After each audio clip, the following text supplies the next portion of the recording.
14 petitioners ने आज अपनी बहस मुकम्मल की है और उस बहस से नज़र आता है कि उन 14 की 14 को शिकायत ये है कि हमें वोट नहीं डालने दिया गया। पहली बात तो ये है कि वोट पीटीआई के इंटरनल जो इंट्रा पार्टी इलेक्शन होते हैं उसमें वोट सिर्फ और सिर्फ वो शख्स डाल सकता है जो मेंबर हो पीटीआई का।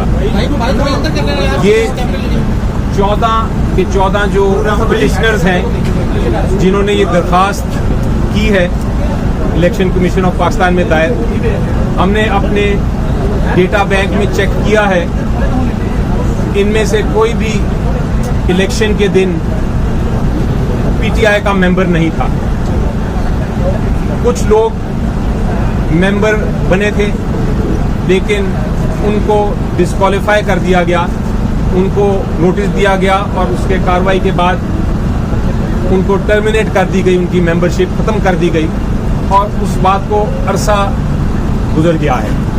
इसलिए उनका तो इलेक्शन में हिस्सा लेने का हक ही नहीं था। दूसरी बात ये कि जो 14 के 14 लोग हैं वो ये कह रहे हैं कि हमें वोट का हक दिया जाए, अगर वो मेंबर नहीं है तो वोट नहीं कर सकते।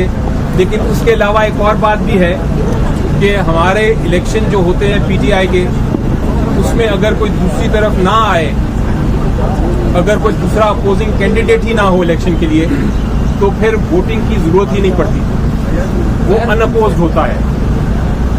तो इनका जो मौक़िफ़ है सारे के सारे पिटिशनर्स का कि हमें वोट का हक नहीं दिया गया, वो तो वैसे भी दुरुस्त नहीं है, क्योंकि वोटिंग की जरूरत नहीं पड़ी जब सारे अनअपोज्ड हो गए इलेक्शन। इसके अलावा मैंने देखा कि उन्होंने जो नुकात उठाए उनमें से कोई भी ऐसा नुक्ता नहीं जो कि इलेक्शन को चैलेंज कर सके या इंट्रा पार्टी इलेक्शन जो हुए उनको किसी तरह उन पे कोई सवालिया निशान उठाया जा सके।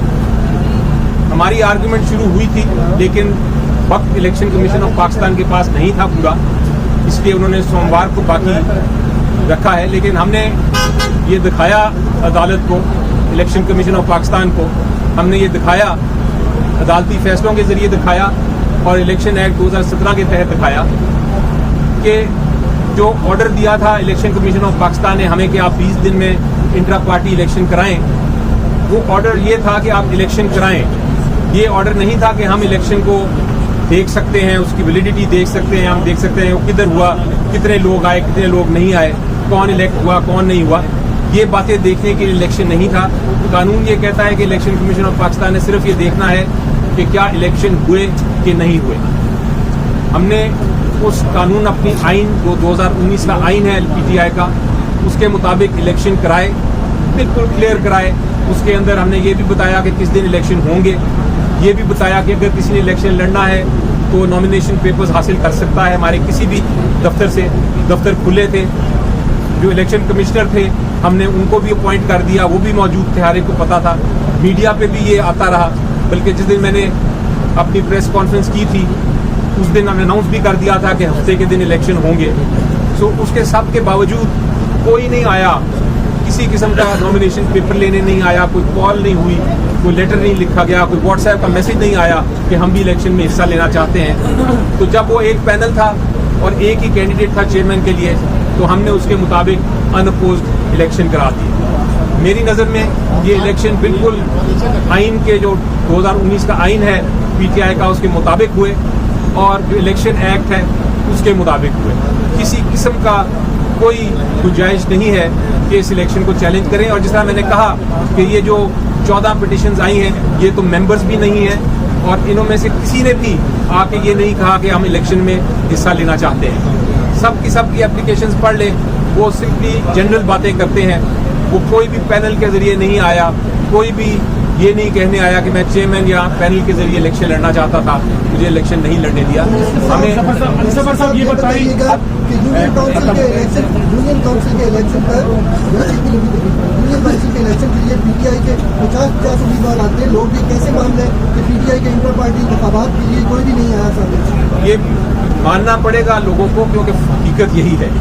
आप ना माने वो अलग बात है, लेकिन हकीकत यही है कि कोई नहीं आया। अगर आता तो हम इलेक्शन उसकी वोटिंग भी हो जाती, लेकिन कोई भी आज तक नहीं आया जिसने ये कहा हो कि मैं ये पैनल लेके आया था, ये मेरे नॉमिनेशन पेपर्स हैं और मेरे नॉमिनेशन पेपर्स एक्सेप्ट नहीं किए। अली ज़फ़र साहब ये बताएं कि आज अली ज़फ़र साहब ये बताएं कि आज इंतखाबात क्या आमद है और इंतहाई खुशगवार माहौल में चीफ इलेक्शन कमीशन ने आपसे एक शिकवा किया, खुशगवार माहौल में वो क्या शिकवा था जो चीफ इलेक्शन कमीशन ने आपसे किया? जी, चीफ इलेक्शन कमिश्नर साहब ने काफ़ी गुफ्तगू की और एक बात उन्होंने ज़रूर कही थी। उन्होंने कहा था कि आपने आरओज़ के जो है आपने स्टे ले लिया है। हमारा ख्याल था कि शायद आपके राइवल लोगों ने लिया है ये स्टे, आपने क्यों स्टे किया? तो मैंने उनका ये जवाब दिया कि मुझे भी आज सुबह ही पता चला है कि वो स्टे है, इसलिए वो मुकालमा था, वो लाइट हार्टेड किस्म का मुकालमा था जो होता है इस तारीख को।